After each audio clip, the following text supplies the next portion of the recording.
Un jour, un père et son fils décidèrent de partir en voyage avec leur âne. Alors qu'ils marchaient ensemble, laissant l'âne libre, ils croisèrent un groupe de personnes. Ces dernières, en les voyant, se mirent à critiquer. Regardez ces deux imbéciles. Ils possèdent un âne, mais ils marchent à pied. Pourquoi ne montent-ils pas dessus? Quel gâchis! Gêné par ces remarques, le père décida de monter sur l'âne et laissa son fils marcher à côté. Ils poursuivirent ainsi leur route, mais rapidement, ils rencontrèrent un autre groupe de passants. Ces derniers s'indignèrent. Quel père cruel! Il monte sur l'âne et laisse son pauvre fils marcher sous le soleil. Où est sa compassion? Entendant cela, le père descendit de l'âne et demanda à son fils de monter à sa place. Pensant ainsi éviter les critiques, ils continuèrent leur chemin. Mais, peu de temps après, un autre groupe de personnes les interpella. Quelle honte pour ce fils irrespectueux! Il monte sur l'âne et oblige son vieux père à marcher.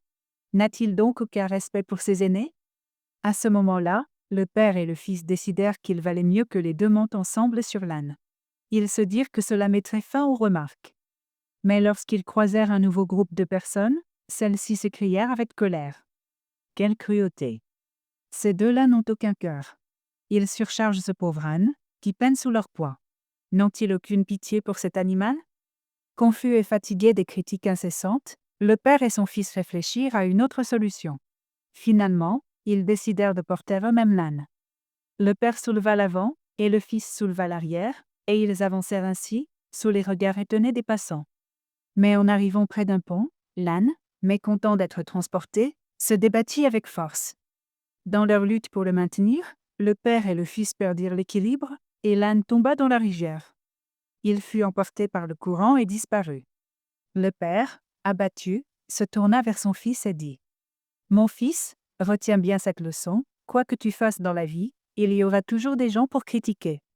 Si tu essaies de plaire à tout le monde, tu risques de perdre tout ce qui compte vraiment. » Leçon, cette histoire nous enseigne que chercher à satisfaire tout le monde est une tâche impossible.